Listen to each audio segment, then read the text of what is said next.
తెలంగాణ భవన్లో మాజీ మంత్రి హరీష్ రావు మాట్లాడుతున్నారు. లైవ్ ద్వారా చూద్దాం. దీన్ని మేము పరిష్కారం చేసుకొని ముందుకు పోతాము అని చెప్పి ఆంధ్రప్రదేశ్ నీళ్ల మంత్రి కుండబద్దలు కొట్టినట్టు రేవంత్ బండారాన్ని బయట పెట్టాడు. రేవంత్ ముఖం నల్ల ముఖమైంది. చేసిన ద్రోహం బట్ట బయలైంది. సంకలజొచ్చి బనకచెర్లకు తల ఊపిండు. బయటకు వచ్చి ఇవన్నీ బయటకు వచ్చే వరకు లేలే నేను కమిటీకి ఒప్పుకోలే, కమిటీ అయ్యా అని బుకాయించాడు. కమిటీ అయ్యా అన్నాడు. కమిటీ అయ్యా అని బుకాయించిండు.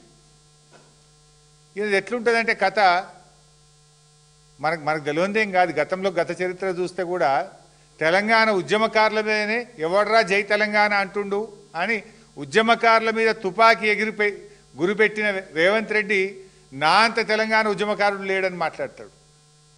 సోనియా గాంధీ గారిని పట్టుకొని బలిదేవతాన్ని తిట్టినటువంటి రేవంత్ రెడ్డి అసలు సోనియా గాంధీని దేవత, అసలు కాంగ్రెస్కు నా అంత విధేయుడే లేడు అని మాట్లాడతాడు. కేసీఆర్ గారు ఉద్యోగాలకు నోటిఫికేషన్లు ఇస్తే ఆ ఉద్యోగాలకు కాయిదాలు పంచి నియామక పత్రాలు పంచి నేనే ఉద్యోగాలు ఇచ్చిన అనేటువంటి గనుడు రేవంత్ రెడ్డి. ఇప్పుడు బనకచెర్ల మీద కూడా అట్లే చేసిండు. బనకచెర్ల మీద మేము జంగు సైరన్ కొట్టి ఆంధ్రప్రదేశ్ హుషారు చేసింది. ఏం చేసింది? లేలే మేము బనకచెర్ల వెనుకకు తీసుకుంటున్నాము అన్నది మధ్యలో. అది ఎందుకు వెనుకకు తీసుకున్నారు అనే కనీస సోయి కూడా ఈ ముఖ్యమంత్రికి లేదు, ఈ నీళ్ల మంత్రికి లేదు. లేక ఏమన్నారు తెలుసా? లేలే మా పోరాటానికే బనకచెర్ల వెనుకకు తీసుకున్నది ఆంధ్రప్రదేశ్, ఇది మా విజయం అన్నాడు ఉత్తమ్ కుమార్ రెడ్డి. అయితే ఇలా కనీస సోయి లేదు. యాక్చువల్గా బనకచెర్ల ఎందుకు వెనుకకు తీసుకున్నారో తెలుసా బైసాబ్?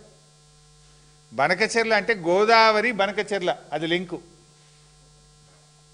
గోదావరి బనకచెర్ల లింకులో మీరు చూసినట్టయితే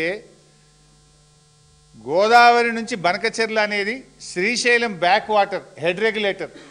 శ్రీశైలం బ్యాక్ వాటర్లో కృష్ణా జలాలకు గోదావరి జలాలను కలిపేది ఆ డబల్ లైన్ ఉంది కదా, అది బనకచెర్ల. ఆ 2 లైన్స్ ఉన్నది. Last point is Banakacherla. రెడ్లో ఉన్న లాస్ట్ పాయింట్ బనకచెర్ల. అయితే ఎప్పుడైతే గోదావరి నీళ్లు తీసుకుపోయి కృష్ణాలకు కలుపుతామో ఆ లాస్ట్ పాయింట్, యారో కరెక్ట్ పెట్టు బిడ్డ, నువ్వు పెట్టరా తమ్మి, ఆయన కిందకి ఇచ్చినవరా బిడ్డ, ఆ లాస్ట్ పాయింట్లో పెడితే దాన్ని బనకచెర్ల అంటాం. గోదావరి నీళ్లు కృష్ణాలు కలిస్తే ఏమవుతుంది? మనకు బచావత్ అవార్డు ఉంది. బచావత్ అవార్డు ప్రకారంగా మనకు నీళ్ళు వస్తాయి. 45, 21, 14. బచావత్ అవార్డు ఏం చెప్పింది మనకు?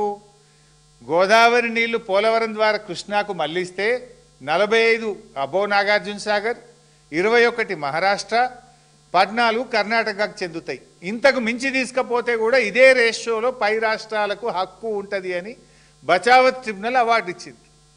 అయితే వీళ్ళు గోదావరి బనకచెర్ల పెట్టంగానే ఏమైంది?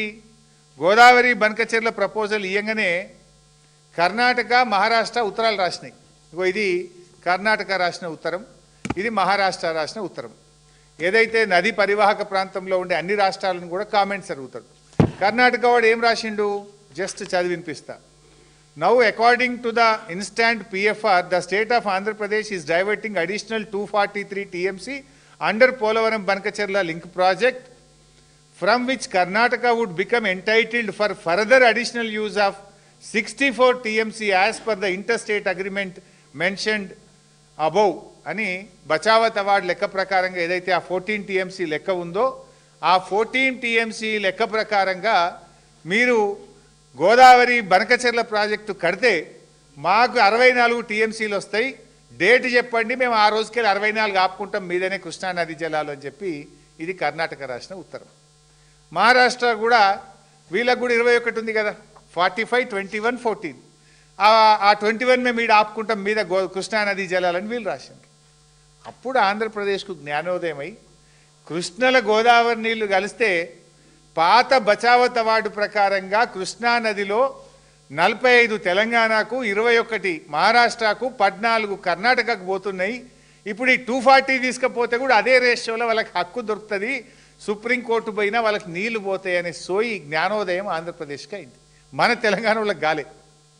కాక ఏమంటారు? ఇది బనకచెర్ల ఆగిపోయిందని సంకల్ గుద్దుకొని ఇది మా విజయం అన్నాడు ఉత్తమ్ కుమార్ రెడ్డి. వాళ్ళు ఏం చేసింది? ఇప్పుడు కృష్ణలో కలపకుండా డైరెక్ట్ నల్ల మల్ల సాగర్ అని పెట్టిండు. కృష్ణలో కలిస్తే బచావత్ అవార్డు వర్తిస్తుంది. నల్ల మల్ల సాగర్ అంటే బచావత్ అవార్డు వర్తించదు. డిఫరెన్స్ ఈజ్ దానికి దీనికి పెద్ద తేడా లేదు. First package same.